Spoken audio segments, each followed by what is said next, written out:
Hello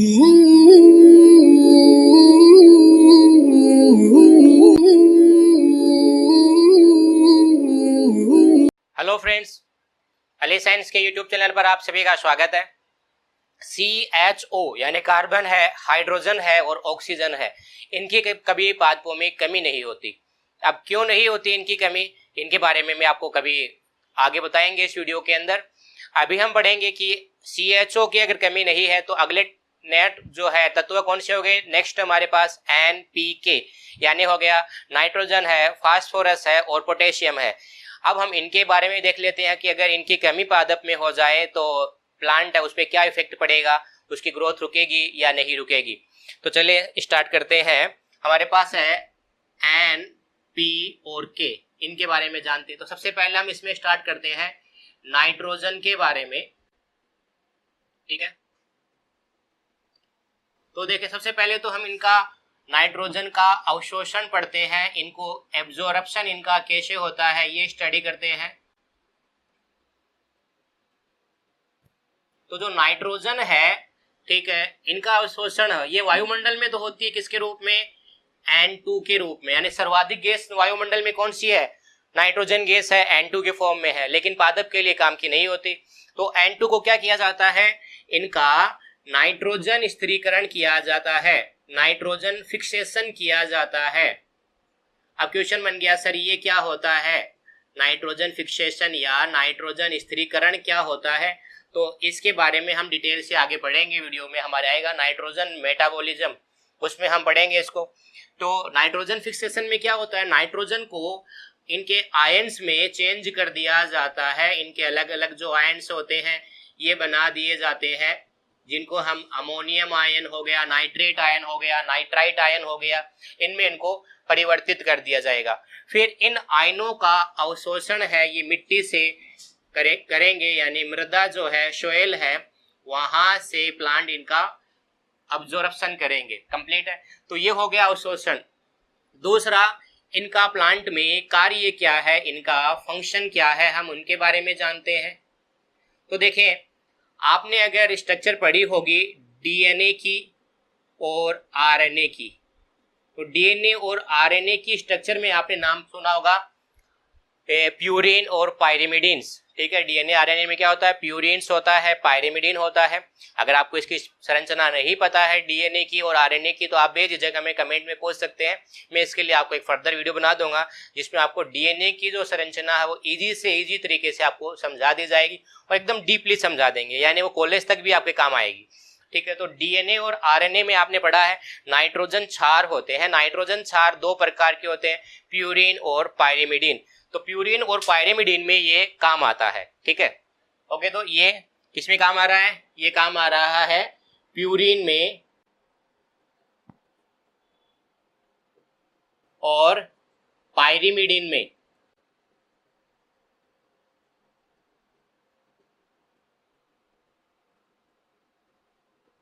इनमें ये काम आता है। इनके अलावा जैसे आपने नाम सुना होगा ATP, एडिनोसिन ट्राइफॉस्फेट, जो कोशिका की एक मुद्रा होती है, उनमें भी ये काम आता है, ठीक है। इनके अलावा NADP, ठीक है, निकोटिनामाइन एडेनिन डाइन्यूक्लियोटाइड फॉस्फेट, NADP, उनमें भी ये काम आता है, ये बनाता है। इनके अलावा ये पोरफायरिन वल्ले, पोरफायरिन रिंग, वल्ले हम बोल देंगे रिंग को, ये बनाता है। अब आपको बताना है पोरफायरिन रिंग कहाँ होती है, कभी पढ़ा है पोरफायरिन रिंग? तो देखिए मैंने एक वीडियो बनाया था क्लोरोफिल की संरचना है कैसे बनाए, तो उसमें आपको बताया था 4 पोरफायरिन रिंग होती है, ठीक है। तो वो पोरफायरिन रिंग है, उनमें ये बनाने के अंदर काम आएगा। इसका मतलब ये कहाँ काम आ रहा है, पोरफायरिन रिंग क्या बनाएगी, क्लोरोफिल बनाएगी, यानी पर्णहरित बनाएगी। तो इसका मतलब जो नाइट्रोजन है ये पर्णहरित के निर्माण में भी काम आता है, क्लोरोफिल है उसके निर्माण में भी काम आता है। इनके अलावा ये कोएंजाइम्स जो होते हैं, ठीक है, कोएंजाइम जो होते हैं उनमें भी काम आता है। तो हमने इनके कार्य पढ़ लिए, अवशोषण पढ़ लिया। अब हम देखते हैं कि अगर प्लांट में इसकी कमी हो जाए यानी डेफिशिएंसी हो जाए नाइट्रोजन की, तो कौन कौन से सिम्टम्स हमें दिखाई देते हैं, कौन कौन से लक्षण दिखाई देते हैं। तो थर्ड हमारे पास हो गया इनके लक्षण, कमी के लक्षण, ठीक है, कमी के लक्षण, मैं केवल कमी लिख देता हूं, लक्षण नहीं लिख रहा मैं, कमी यानी डेफिशिएंसी, नाइट्रोजन की डेफिशिएंसी होती है तो क्या होता है। तो देखिए अभी मैंने आपको बताया था नाइट्रोजन है ये किस में काम आता है, पोरफायरिन रिंग में काम आता है, पोरफायरिन वल्ले में काम आता है। तो अगर पोरफायरिन वल्ले नहीं बनेगी तो क्लोरोफिल नहीं बनेगा, क्लोरोफिल नहीं रहेगा तो पत्तियों का हरा रंग है ये विघटित होना शुरू हो जाएगा, यानी हरा रंग नहीं रहेगी, पत्तियां है वो पीली पड़ने स्टार्ट हो जाएगी। तो इस प्रक्रिया को हम कहते हैं क्लोरोसिस, क्लोरोसिस या हरिमाहीनता, ठीक है। तो हम क्या कह देंगे, पहला क्या कमी के लक्षण क्या हो जाएगी, इसमें हरिमाहीनता दिखाई देती है जिसको हम कहते हैं क्लोरोसिस। अब आप चाहे हिंदी मीडियम के स्टूडेंट हो या इंग्लिश मीडियम के हो, आपको क्लोरोसिस वर्ड याद रखना ही पड़ेगा, काफी काम आएगा ये आगे। हरिमाहीनता वर्ड याद रहे या न रहे कोई प्रॉब्लम नहीं है, लेकिन क्लोरोसिस जो वर्ड है वो आपको याद रखना ही पड़ेगा। अब ये ऐसा क्यों है, तो देखिए हिंदी में जो टर्म्स होते हैं ना, हिंदी के वर्ड होते हैं वो चेंजिंग होते रहते हैं। फॉर एग्जाम्पल आप लोगों ने 10th क्लास में पढ़ा था स्वाभाविक प्रतिरक्षा, ठीक है, स्वाभाविक प्रतिरक्षा। इसी स्वाभाविक प्रतिरक्षा को जो अगर हम बात कर रहे हैं 12th क्लास में भी आपके आएगी प्रतिरक्षा, तो उसमें इसको कहा जाता है सहज प्रतिरक्षा। स्वाभाविक प्रतिरक्षा का नाम चेंज हो गया, क्या हो गया, सहज प्रतिरक्षा, जिसको इंग्लिश में कहेंगे इन्नेट इम्यूनिटी। तो दोनों में क्या होता है, चाहे हिंदी इंग्लिश के अंदर चाहे 10th क्लास में नाम हो चाहे 12th का हो, इन्नेट का इन्नेट ही है, लेकिन 10th क्लास में स्वाभाविक प्रतिरक्षा नाम हो गया और 12th में हो गया सहज प्रतिरक्षा। तो इस प्रकार बच्चे कंफ्यूज हो जाते हैं। तो आपको क्या करना है, इंग्लिश के शब्दों पे थोड़ी पकड़ बनानी है। आप कहोगे सर इंग्लिश टफ होती है, ये होती है, देखें आप धीरे धीरे पकड़ बनाते रहोगे तो कोई भी टफ नहीं है, सब इजी है, ठीक है, टेक इट इजी। तो देखें एक और मैं इसका एग्जाम्पल बताता हूं, जैसे मैं आपको बोल दिया अपमार्जक किसे कहते हैं, मैंने इसका इंग्लिश नहीं बोला है, केवल हिंदी में बोला है, अपमार्जक किसे कहते हैं, आप इसकी परिभाषा क्या बताएंगे। तो देखो जैसे अपमार्जक बोला आपकी परिभाषा क्या आएगी कि वो साबुन के जो होते हैं ना अणु, वैसे ही होते हैं ना अपमार्जक के अणु जो धोने में काम आते हैं। 10th क्लास में आपने पढ़ा था, जैसे कार्बन के चैप्टर में आपने पढ़ा था इसके बारे में। तो अपमार्जक वो हुआ। अगर हम बायोलॉजिकल इसकी डेफिनेशन देखें तो बायोलॉजिकल डेफिनेशन में क्या होता है, अपमार्जक किसे कहेंगे, तो वो जीव जो किसी भी पदार्थ है, सड़े गली पत्तियां हैं जैसे, उनका अपघटन कर देते हैं, वो क्या कहलाते हैं, अपमार्जक कहलाते हैं। जैसे दीमक हो गई, ठीक है, केंचुआ हो गया, सूक्ष्म जीव यानी बैक्टीरिया हो गए, ये सब क्या है, अपमार्जक होते हैं। तो बायोलॉजिकल डेफिनेशन अलग है। और अगर हम केमिस्ट्री वाले देखें तो साबुन और अपमार्जक वाला टॉपिक आ गया, यानी साबुन है उसकी डेफिनेशन केमिस्ट्री के अकॉर्डिंग अलग है। तो नाम एक है, बच्चे कंफ्यूज हो गए। तो इंग्लिश में इसका नाम डिफरेंट होता है। अपमार्जक को इंग्लिश में अगर हम केमिस्ट्री वाले पढ़े तो उसको तो कहते हैं डिटर्जेंट, क्या कहेंगे, डिटर्जेंट। और अगर हम बात कर रहे हैं बायोलॉजिकल, उसको कहते हैं डीकंपोजर, ठीक है, उनको क्या कहेंगे, डीकंपोजर कहेंगे।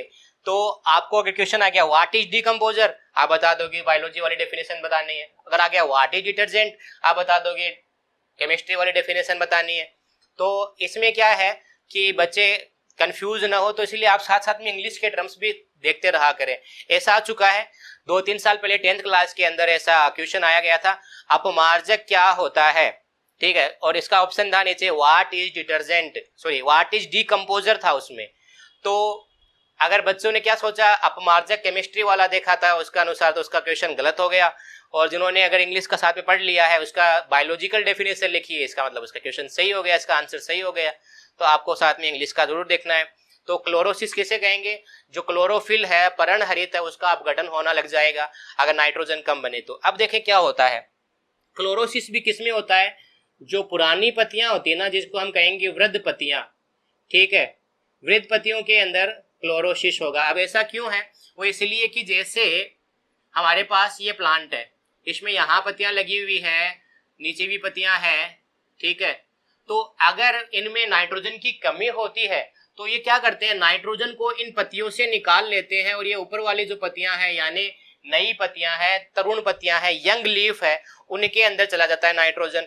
इसका मतलब कमी किसमें होगी? सबसे पहले इन पत्तियों में होगी, जो ओल्ड लीफ है, पुरानी पत्तियां हैं, ठीक है, उनके अंदर क्लोरोसिस हमें देखने को मिलेगी। तो पहला लक्षण ये हो गया, पुरानी पत्तियों में क्लोरोसिस अगर दिखाई दे रहा है तो नाइट्रोजन की कमी है। इनके अलावा क्या होता है कि ये जो मैंने आपको बताया है नाइट्रोजन है, ठीक है, इनके अलावा देखिए नाइट्रोजन का कार्य में एक और याद रखना है, आपने नाम सुना होगा अमीनो अम्ल, अमाइनो एसिड, ठीक है, इसको हम क्या कहते हैं? अमाइनो एसिड भी कहते हैं। अमीनो अम्ल में भी नाइट्रोजन होता है, और अमीनो अम्ल क्या बनाते हैं? ये प्रोटीन बनाते हैं। अमीनो अम्ल क्या बनाते हैं? प्रोटीन बनाते हैं। इसका मतलब क्या होगा कि जो प्रोटीन है उसमें भी नाइट्रोजन होता है। तो अगर नाइट्रोजन नहीं रहेगा तो क्या होगा? प्रोटीन का निर्माण है ये कम हो जाएगा, प्रोटीन निर्माण कम हो जाएगा। अब प्रोटीन का निर्माण पादप में कम हो गया, इसका मतलब क्या होगा? उसकी वृद्धि रुक जाएगी। हम कह देंगे पादप है ये बोना हो जाएगा, हमने इसको लिख देंगे वृद्धि अवरुद्ध हो जाएगी, उसकी ग्रोथ है ये रुक जाएगी, ठीक है, उसकी ग्रोथ रुक जाएगी। प्रोटीन सिंथेसिस नहीं हो पाएगा, प्रोटीन फॉर्मेशन नहीं हो पाएगा उनमें नाइट्रोजन की डेफिशिएंसी होने से, तो उसमें क्या हो जाएगा? ग्रोथ है ये रुक जाएगी। इनके अलावा एक और आपको याद रखना है कि अगर क्लोरोफिल नहीं बन रहा है, ठीक है, तो क्लोरोफिल नहीं बन रहा है तो जो क्लोरोफिल का अपघटन होना शुरू हो जाता है तो इससे एक वर्णक बनेगा, पिगमेंट बनता है। क्या बनेगा? पिगमेंट, जिसको हम कहते हैं वर्णक, और उस वर्णक का नाम होता है एंथोसायनिन, ठीक है, एंथोसायनिन, ठीक है, ये नाम होता है इसका एंथोसायनिन। ये वर्णक बनने लगेगा। अब क्वेश्चन बन गया व्हाट इज पिगमेंट, वर्णक क्या होते हैं? तो वर्णक के द्वारा अलग अलग कलर दिए जाते हैं, मैं कई बार रिपीट कर चुका हूं। तो एंथोसायनिन जब वर्णक बनेगा तो ये वर्णक होता है, इसका कलर पर्पल और थोड़ा रेड जैसा होता है। तो पत्तियां है ये पर्पल और रेड जैसी होने स्टार्ट हो जाएगी, यानी बैंगनी, गुलाबी, लाल, इस तरह मिक्स कलर होता है वैसा बनना शुरू हो जाएगा। तो ये हो गए नाइट्रोजन की कमी से होने वाले रोग जो प्लांट्स में हमें दिखाई देते हैं। तो ये हो गया नाइट्रोजन के बारे में हमने जान लिया। अब हम सेकंड स्टडी करते हैं, वो है हमारे पास फॉस्फोरस। ओके, तो अब हम फॉस्फोरस के बारे में जानते हैं कि फॉस्फोरस क्या काम आएगा, इसकी कमी से क्या क्या लक्षण उत्पन्न होते हैं। तो देखें, हम पढ़ रहे थे एनपीके में, तो एन के बारे में पढ़ लिया। अब हमारे पास है फॉस्फोरस। तो सबसे पहले तो वही पढ़ते हैं, इनका क्या होता है? अवशोषण जो होता है, ठीक है, एब्जॉर्प्शन जो है वो कैसे होता है? तो इनका एब्जॉर्प्शन है फॉस्फेट आयनों के रूप में होता है। फॉस्फेट आयन कौन से हो गए? वो हमारे पास हो गया H2 है, PO4 माइनस और HPO4 2 माइनस, इनके रूप में होता है। अब कहोगे सर ये आयन कैसे बने? तो ये देखिए इनके बारे में बता देता हूँ। आपके पास है H3PO4 यानी फॉस्फोरिक अम्ल है। अगर हम इसकी संरचना देखें तो इस तरह दिखेगा, फॉस्फोरस है, उससे 4 ऑक्सीजन जुड़े हुए हैं, एक डबल बॉन्ड से जुड़ा हुआ, बाकी सिंगल बॉन्ड से। इनकी संरचना पूरी करने के लिए यहाँ पर हाइड्रोजन जोड़ देंगे, तो ये हमारे पास बन गया फॉस्फोरिक अम्ल। अब देखें, इसमें अगर मैं एक हाइड्रोजन कम कर देता हूँ तो यहाँ नेगेटिव चार्ज आ गया, यानी क्या हो गया? ये हो गया H2PO4 माइनस। अगर मैं इसमें एक हाइड्रोजन और कम कर देता हूँ तो क्या हो जाएगा? 2 नेगेटिव चार्ज आ जाएगा, यानी HPO4 2 माइनस आ गया। कंप्लीट है। तो इनके रूप में इनका एब्जॉर्प्शन होगा, अवशोषण होगा। नेक्स्ट हमारे पास है कि इनकी अगर क्या हो जाए, कमी बाद में पढ़ेंगे, इनके कार्य क्या है, यानी प्लांट में इनके फंक्शंस क्या है, ये क्या काम आएगा। तो ये जो है हमारे पास डीएनए है, आरएनए है, जिसको हम कहते हैं न्यूक्लिक अम्ल, न्यूक्लिक एसिड है। तो डीएनए आरएनए की संरचना में हमने पढ़ा था, ये 3 भागों से मिलकर बने होते हैं। इनके 3 घटक है, 3 कंपोनेंट है। वो कौन कौन से? पहला है पेंटोज शर्करा, दूसरा नाइट्रोजन क्षार है, और तीसरा इसमें क्या है? तीसरा होता है फॉस्फेट ग्रुप, यानी फॉस्फोरस आ गया इसके अंदर। तो डीएनए आरएनए में फॉस्फोरस होता है। इनके अलावा एटीपी जो होता है ना, एडिनोसिन ट्राइफॉस्फेट जो होता है, उनके अंदर भी क्या होता है? फॉस्फोरस होता है। नाम से आ रहा ना, एडिनोसिन ट्राइफॉस्फेट यानी फॉस्फोरस होगा। नेक्स्ट है NADP, ठीक है।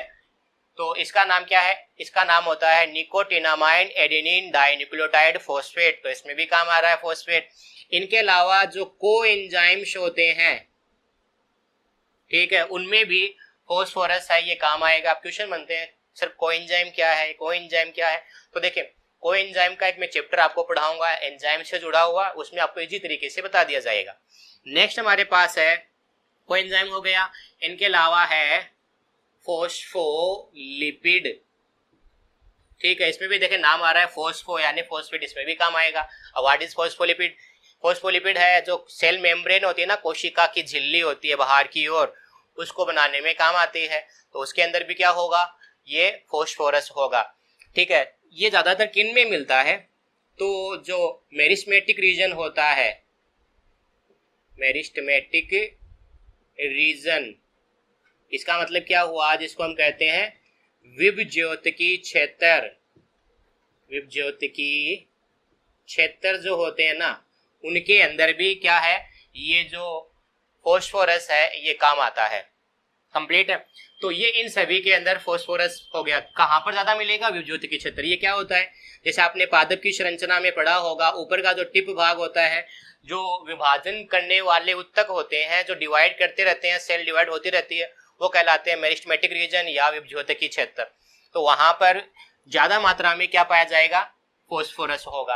अब हम बात करते हैं इसकी कमी, फॉस्फोरस की क्या हो, कमी हो, यानी इसकी डेफिशिएंसी हो रही है। तो डेफिशिएंसी हो रही है, कमी हो रही है, तो क्या लक्षण दिखेंगे हमें, हम उसके बारे में देखते हैं। तो देखें ये एक पत्तियां हैं, इस पादप है, उस पर पत्तियां इस तरह लगी हुई है, ठीक है। तो पादप में अगर फॉस्फोरस की कमी होती है ना, तो इन पत्तियां क्या करेगी, पुराने जो पत्तियां हैं यानी वृद्ध लीफ है, जो पुरानी पत्तियां हैं, उनसे फॉस्फोरस खींच लेती है, यानी ये पूरा फॉस्फोरस नई पत्तियों में चला जाता है। पुरानी पत्तियों में फॉस्फोरस की कमी हो जाएगी, इनसे उनमें जो क्लोरोसिस होती है ना, हरिमाहीनता जिसको हम कहते हैं, वो हो जाएगी। यानी पहली स्थिति क्या हो जाएगी, पहली स्थिति हो गई क्लोरोसिस, यानी जिसको हम कहते हैं हरिमाहीनता। और क्लोरोसिस किन में होती है, जो पुरानी पत्तियां होती है ना, उनमें होती है। अब ऐसा क्यों है, मैंने बता दिया, क्योंकि नई पत्तियां क्या कर लेगी, पुरानी पत्तियों से पूरा सोख लेती है। नेक्स्ट हम क्या करते हैं, इसकी जो कमी है उससे कौन सा लक्षण और देखने को मिलता है, तो दूसरा लक्षण होता है नेक्रोसिस। क्या हो गया, नेक्रोसिस, जिसको हम कहते हैं,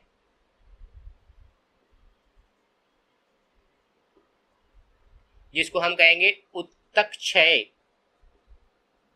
इसका मतलब क्या होता है, इसमें कोशिकाएं मरना स्टार्ट कर देती है, यानी उत्तक है ये नष्ट होना शुरू हो जाते हैं। तो इसको हम क्या कहेंगे, नेक्रोसिस या उत्तक क्षय। तो देखिए दो है, क्लोरोसिस और उत्तक क्षय दोनों साथ साथ में किसी के अंदर हो रहे हैं। इसका मतलब उसमें किसकी कमी हो रही है, फॉस्फोरस की कमी हो रही है। कंप्लीट है। तो फॉस्फोरस की कमी हमें सर्वाधिक कहां पर दिखाई देगी, ये हमें जो पुरानी पत्तियां हैं उनके अंदर दिखाई देगी। कंप्लीट है। इनके अलावा थर्ड वो का वही है जिसमें हमने सेकंड वाले में पढ़ा था। थर्ड क्या है, थर्ड है इनमें जो एंथोसायनिन जो वर्णक है, जो पिगमेंट है, ये एक वर्णक है, क्या नाम है इसका, एंथोसायनिन, लिख दिया ये नाम, यहां से देख ले। तो एंथोसायनिन वर्णक है, ये बनना शुरू हो जाएगा, यानी पत्तियां हैं ये क्या हो जाएगी, ये पर्पल, थोड़ी सी पर्पल होगी, रेड और जो गुलाबी है इनका मिक्सचर जैसी बनना स्टार्ट हो जाएगी। तो इसको हम क्या कहेंगे कि इनके अंदर एंथोसायनिन वर्णक बनना शुरू हो गया।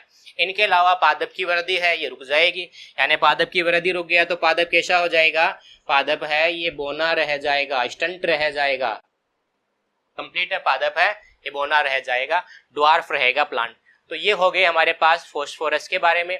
अब हम नेक्स्ट स्टडी करते हैं। देखिए हमने एन, पी और के के बारे में पढ़ना है। नेक्स्ट हम चलते हैं पोटेशियम के बारे में, कि पोटेशियम की अगर कमी हो रही है तो प्लांट पे क्या इफेक्ट पड़ेगा। ओके, तो अब हम थर्ड जो एलिमेंट है उसके बारे में स्टडी करते हैं। थर्ड एलिमेंट हमारा कौन सा था, उसका नाम है पोटेशियम। ठीक है, पोटेशियम। एनपीके के अंदर हमारा थर्ड कौन सा था, पोटेशियम था। सबसे पहले क्या पढ़ते हैं हम, इनके अवशोषण पढ़ते हैं, इनका एब्जॉर्प्शन पढ़ते हैं कि इनको मिट्टी से कैसे सोखा जाता है। तो इनका जो अवशोषण होता है वो K+ के रूप में, यानी पोटेशियम आयन के रूप में मिट्टी से सोखा जाएगा ये। कंप्लीट है। नेक्स्ट इसका है इनके कार्य क्या है, इनके फंक्शन क्या है। तो देखें ये जो पोटेशियम होता है ना, इसका कोई मतलब ये पादप के अंदर कोई भी भाग होता है उसको बनाने में काम नहीं आएगा। फॉर एग्जांपल जैसे हमने पढ़ा था नाइट्रोजन है, फॉस्फोरस है, ये डीएनए बनाते हैं, आरएनए बनाता है, एटीपी बनाता है, कोई क्लोरोफिल बना रहा है। तो इस तरह कोई बनाने में ये काम नहीं आता, यानी संरचनात्मक पार्ट नहीं है ये प्लांट का, यानी हम कह देंगे फंक्शनल एलिमेंट नहीं, ये फंक्शनल एलिमेंट है, ये स्ट्रक्चरल एलिमेंट नहीं है ये। तो ये क्या काम करेगा, तो देखिए ये चार जो रिएक्शन होती है जिसको हम बोलते हैं बायोकेमिकल रिएक्शन, जैव रासायनिक क्रियाएं, उनमें काम आता है। पहला है इसमें ये क्या करता है, ये जो नेगेटिव आयंस होते हैं ना, नेगेटिव, ठीक है, उनको क्या करता है, न्यूट्रलाइजेशन करता है।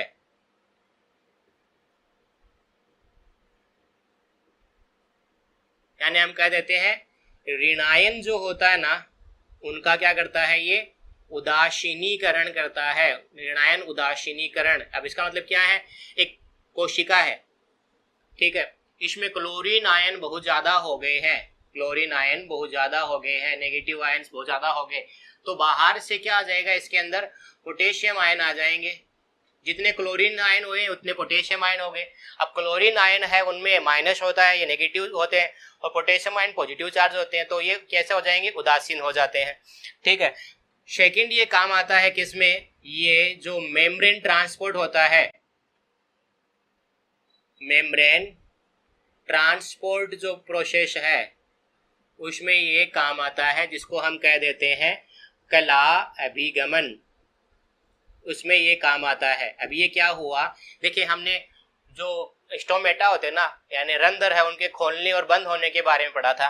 उसमें हमने पढ़ा था कि अगर जो हाइड्रोजन आयन बाहर जा रहे हैं तो पोटेशियम आयन अंदर आ रहे हैं, ठीक है, ये प्रोसेस हमने पढ़ा था।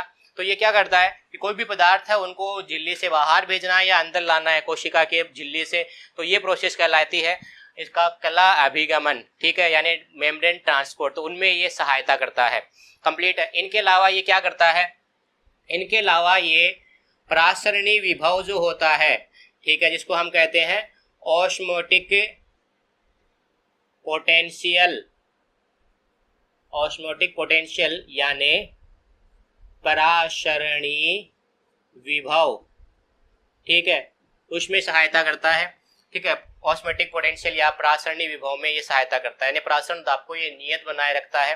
तो ये कैसे करेगा, तो देखिए इसके बारे में मैंने आपको जो प्रासरण वाला टॉपिक है उसमें बताया हुआ है। अगर आपने प्रासरण वाला टॉपिक नहीं पढ़ा है तो ऊपर आपको ये आई का निशान जो दिख रहा है उसमें आपको प्रासरण से जुड़ा हुआ जो टॉपिक है वो इसका लिंक मिल जाएगा, आप वहां से आप इसको देख सकते हो, ठीक है। इनके अलावा ये क्या काम करता है, ये एंजाइम एक्टिवेटर होता है, यानी हम बोल देते हैं एंजाइम सक्रियक होता है। यानी जब एंजाइम है ये निष्क्रिय रहते हैं, अब एंजाइम को कार्य करना होता है तो उनको एक्टिव करने का काम कौन करता है, पोटेशियम करता है। इनके अलावा जैसे जिंक भी काम आता है, कई एंजाइम, कई तत्व ऐसे हैं जो एंजाइम एक्टिवेटर का काम करते हैं। तो इसलिए इसके तीन मुख्यतः कार्य हमने पढ़ लिए। ये जो है नेगेटिव आयन से उनको न्यूट्रलाइज करेगा, जो मेम्ब्रेन है उसमें ट्रांसपोर्ट में हेल्प करेगा, मेम्ब्रेन के थ्रू ट्रांसपोर्ट में हेल्प करेगा, ऑस्मोटिक पोटेंशियल में हेल्प करेगा, और एंजाइमेटिक जो एंजाइम एक्टिवेटर है उनमें हेल्प करेगा। तो ये हो गए अपने पास इनके फंक्शन। अब ये साथ में हमने क्या पढ़ा था कि जो होते हैं स्टोमेटा जो है, ठीक है, यानी जो रंध्र है, ठीक है, उनके खुलने और बंद होने में भी ये हेल्प करता है। तो आपको याद आ गया होगा कि रंध्र खुलते और कैसे बंद होते, उसमें हमने पढ़ा था सक्रिय आयन पोटेशियम सिद्धांत, एक्टिव आयन पोटेशियम थ्योरी। अगर आपको ये नहीं पता है तो आपको क्या करना है, वही ऊपर कॉर्नर में क्या है आई का निशान है, उस पर आपको लिंक मिल जाएगा, वहां से आप स्टडी कर सकते हो, कंप्लीट है। अब हम देखते हैं थर्ड हमारे पास क्या है, इसकी कमी, यानी इसकी क्या हो रही है, डेफिशिएंसी, ठीक है। तो जो डेफिशिएंसी हो रही है हमारे पास पोटेशियम की, तो पोटेशियम की डेफिशिएंसी सबसे पहले कहाँ देखने को मिलेगी, तो वही है कि हमारे पास ये प्लांट है, नई पत्तियां क्या करेगी, अगर इनमें कमी रहेगी तो पुरानी पत्तियों से ये जो है पोटेशियम है उनको ले लेगी। इसका मतलब क्या हो जाएगा, इनमें पुरानी पत्तियों में सबसे पहले क्या देखने को मिलेगा, क्लोरोसिस, क्लोरोसिस, या हम इसको क्या कहते हैं, हरिमाहिंता, हरिमाहिंता। और वो भी किन में देखने को मिलेगी, वो पुरानी पत्तियों में हमें देखने को मिलती है, ओल्ड लीव्स जो होती है उनमें मिलेगी। ठीक है, हरिमाहिंता भी कैसे होगी, इनमें इस तरह देखें, ऐसे होगा जैसे पत्तियां हैं, इसमें जगह जगह पर इस तरह धब्बे पड़ जाएंगे और वहां से येलो कलर हो जाएगा इनका, यानी कलर है वो पीला पड़ जाएगा, वहां पर पर्णहरित गायब हो जाएगा। तो इसको हम क्या कहते हैं, इसको कहते हैं चितकबरा कलर। ठीक है, यानी ये कैसा हो जाता है, चितकबरा, जिसको हम कहते हैं मोटलेड, चितकबरा यानी कुरबरित कहते हैं इसको।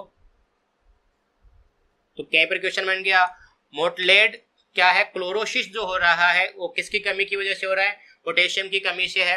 यानी हम बोल देंगे कुरबरित हरिमाहीनता है, पोटेशियम की कमी से होता है। इनके अलावा क्या होगा, वही पादप की जो वृद्धि है यानी ग्रोथ है ये कम हो जाएगी और प्लांट है ये कैसा रह जाएगा, बौना रह जाएगा। ठीक है, यानी वो ज़्यादा लंबा नहीं हो पाएगा। तो ये हो गया हमारे पास पोटेशियम की कमी से होने वाले लक्षण। अब हम पढ़ेंगे कि SCAMG यानी सल्फर है, कैल्शियम है और मैग्नीशियम है, उसके लिए हम नेक्स्ट वीडियो में पढ़ेंगे। इस वीडियो में इतना ही। आपका धन्यवाद वीडियो देखने के लिए, और वीडियो को वही अधिक से अधिक शेयर करें, व्हाट्सएप पे, फेसबुक पे, आपके पास जो भी सोशल मीडिया है उस पर आपको शेयर करना है। चाहे आपको किसी ने आपको पहले भी किसी को शेयर किया होगा, उसको आप दोबारा सेंड कर दें, तीसरी बार भी सेंड कर सकते हो। इस तरह आप हमारी सहायता कर रहे हो। धन्यवाद।